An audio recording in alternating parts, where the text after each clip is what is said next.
Most of the men, in principle, supported the women and supported their fight and their plight, and until the dinner wasn't on the table, because the women were at the pickets all week, like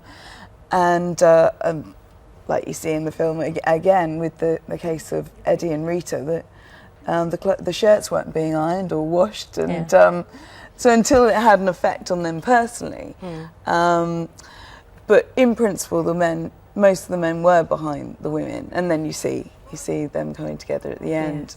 Yeah. Rita wasn't a real character, but she's an amalgam, really, isn't right. she? And you spoke to some of the women behind that strike. I did, What did they say to you? They were quite incredible. It was just something I wanted to do for me, really. I thought it was quite important. If I was going to be representing these women and speaking with their voice, I wanted to meet a few of them, and I met 3 of them who were gracious enough and most generous enough to have a cup of tea with me in Dagenham, and they still live in Dagenham and still had their lives there. And that's what struck me about these women, which is what comes off from the transcripts I read, and also from them themselves, and hopefully what we've captured in the film, is how down to earth they were.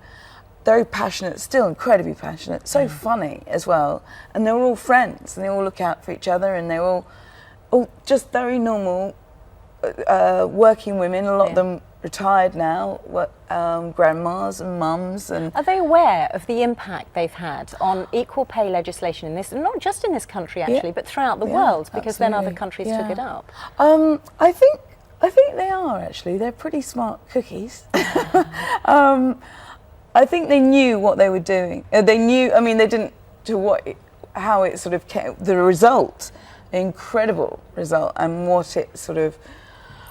It was instrumental in setting about, and God knows where we'd be today without people like this. And what I love about them is the fact that you have these incredible women behind the scenes making history, and there are so many people we're not aware of actually doing their bit, and that's what you hope is inspirational about this film. It was when I read the script and think, my God, it just sort of makes you think, well, actually, we've all got a responsibility to speak up for what we believe to be right, and you hope that it inspires a new generation of both men and women alike, really.